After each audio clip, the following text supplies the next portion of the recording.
આજ રોજ જળોત્રા વડગામ તાલુકાનું જળોત્રા ગ્રામ પંચાયતના કર્માવત તરીકે ઓળખાતું એક તળાવ તરીકે ઓળખાય છે, પણ ખરેખર અમે સામાજિક કાર્યકર્તા સાથે ગામ લોકો સાથે બેઠક રાખતા અમને જાણવા મળ્યું એ કર્માવત તળાવ નથી, અહીં ગામ જ છે અને આદિવાસીનો એક પરું છે અને એની અંદર 50 જેટલા પરિવાર અહીં રહે છે ને એ પરિવારમાંથી સરકાર જોડે 1972થી લઈને આજ દિન સુધી સરકાર જોડે આ જમીનની માગણી કરતું આવ્યું છે, પણ સરકારે આ આદિવાસી પરિવારની માગણી નથી સ્વીકારી અને સરકાર આવતી રહી જાતી રહી. ખાલી ફક્ત ને ફક્ત આ લોકો 50 પરિવારોનો ખાલી ફક્ત વોટ બેંકનો ઉપયોગ કર્યો છે અને બંધારણની અંદર જોગવાઈ છે માનવ અધિકાર, મૂળભૂત અધિકાર, પાયાની સુવિધા મળવી જોઈએ, જેવી કે એમને રોજી રોટલી, કપડાં, મકાન આ લોકો સરકારે પૂરી કરવી જોઈએ, એ પણ નથી મળી અને એમના શિક્ષણના અધિકાર નથી મળ્યા,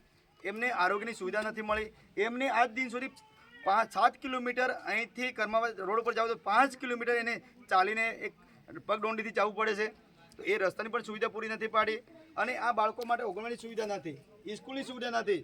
તો મારે સરકારશ્રીની વિનંતી એટલી જ છે કે આપણા સોશિયલ મીડિયાના માધ્યમથી ખરેખર જો પાલનપુર 20 કિલોમીટર એરિયાના ઘેરાવામાં હોય અને હાઈવે રોડથી 7 કિલોમીટર ને અંબાજી હાઈવે રોડથી 7 કિલોમીટર હોય, આટલા સુધી સરકાર ના આવી શકતી હોય તો શું આ લોકશાહી છે ખરી?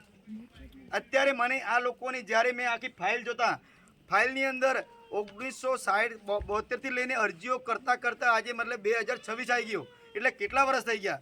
30 ને 25 વર્ષ, એટલે કેટલા 52 એટલે 55 વર્ષથી અરજીઓ કરતા આવી જશે, તો એક પણ અરજીનો નિકાલ આ લોકો નથી કર્યો સરકારે. અહીં ગ્રામ પંચાયત પણ ધ્યાન નહીં આપતું અને વહીવટી તંત્ર પણ ધ્યાન નહીં આપતું, જેના લીધે અમે બધા કાર્યકર્તાનો એક જ માગણી છે, એક જ લાગણી છે, અમારા હક અધિકાર અમને નહીં મળે ત્યાં સુધી, ને અમારો તો હક અધિકાર લેવાના નથી, અમારા જોડે અમારો કબજો અમારા જોડે છે, તો અમારો હક ખાલી કાગળમાં જોઈએ છે, અમારે રિયલમાં અમારે નવો નથી લેવાનો, અમારા જોડે જૂનો કબજો છે એ અમારે નામે કરવાની વાત છે, એ પણ નામે નથી કર્યા.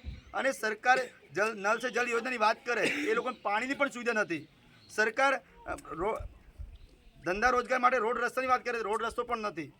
તો અમારે આ તમામ પ્રકારની માગણીઓ જો સરકાર તાત્કાલિક ધોરણે અમારા સોશિયલ મીડિયાના માધ્યમથી ધ્યાન ન લેવામાં ના આવે તો તમામે 50 પરિવારને અમે બધાને સાથે રાખીને કલેક્ટરના કચેરીના ધરણા પ્રદર્શન કરાવીશું અને એમની તમામ પરિવારની માનવ અધિકારની જેની એને લાગણી માગણી એને જે પરિવારની જે ભણતરનું છે, ગણતરનું છે, એની રોજીરોટીનો પ્રશ્ન છે, એ સરકારશ્રીની જવાબદારી રહેશે.